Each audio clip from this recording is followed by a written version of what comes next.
మొదటిసారి వరలక్ష్మి వ్రతం చేసుకుంటున్నారా? ఎలాంటి సందేహాలు లేకుండా పూజను సంపూర్ణంగా ఎలా పూర్తి చేయాలో ఈ వీడియోలో తెలుసుకుందాం. వీడియోని చివరి వరకు స్కిప్ చేయకుండా చూడండి. శ్రీ వరలక్ష్మి వ్రత సంపూర్ణ పూజా విధానం. పూజా సిద్ధత మరియు అలంకరణ. ఇంటి శుభ్రత. ఉదయాన్నే లేచి తలస్నానం చేసి ఇల్లు మరియు పూజా మందిరాన్ని శుభ్రం చేసుకోవాలి. మండపం ఏర్పాటు. బియ్యపు పిండితో చక్కటి ముగ్గు వేసి చిన్న పీటపై ఎర్రటి లేదా పసుపు రంగు వస్త్రాన్ని పరచాలి. కలశ ప్రతిష్టాపన. ఒక రాగి మరియు వెండి చెంబులో బియ్యం, నాణెం, తమలపాకు, కొబ్బరికాయ ఉంచి దానికి పసుపు రాసిన మామిడి ఆకులను అమర్చాలి. అమ్మవారి రూపు లేదా ఫోటోను కలశానికి అలంకరించాలి. ప్రథమ పూజ.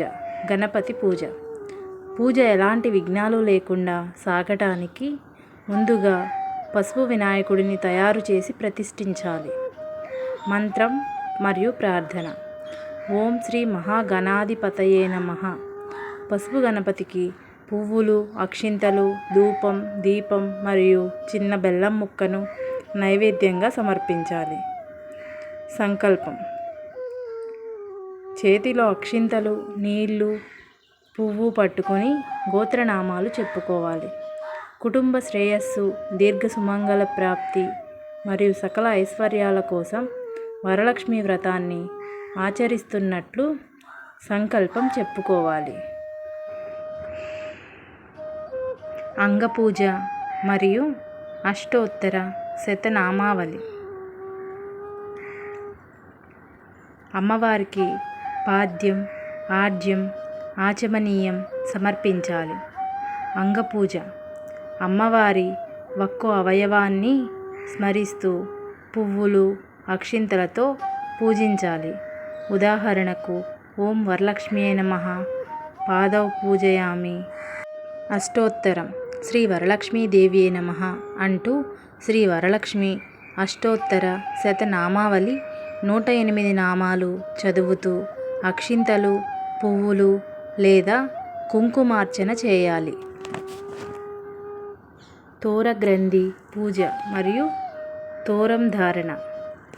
9 ముడులు ఉన్న పసుపు దారాన్ని తోరం అమ్మవారి వద్ద ఉంచి పూజించాలి. నవగ్రంథి పూజ పూర్తి అయ్యాక ఆ తోరాన్ని కుడి చేతికి కట్టుకోవాలి. వ్రతకథ పారాయణం. వరలక్ష్మి వ్రతానికి ముఖ్యమైన చారుమతి కథను భక్తితో చదువుకోవాలి లేదా వినాలి. నైవేద్య సమర్పణ. అమ్మవారికి ఇష్టమైన పిండి వంటలు పరమాన్నం, పులిహోర, గారెలు, పూర్ణం, బూరెలు, పాయసం తదితర నైవేద్యాలు సమర్పించాలి. 5 రకాల పండ్లు, తమలపాకులు, వక్కలు నైవేద్యంగా ఉంచాలి.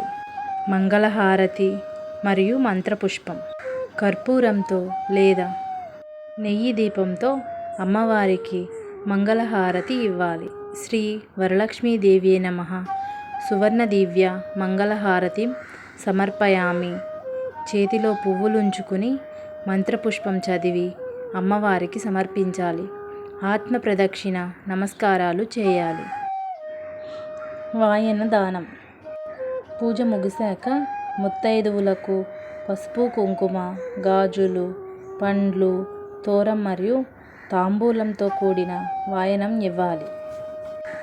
సకల ఐశ్వర్యాలు, దీర్ఘ సుమంగళి ప్రాప్తిని ప్రసాదించే ఆ వరలక్ష్మీదేవి దివ్య ఆశీస్సులు మన అందరికీ లభించాలని ప్రార్థిస్తున్నాను. ఓం శ్రీ వరలక్ష్మీదేవ్యే నమః.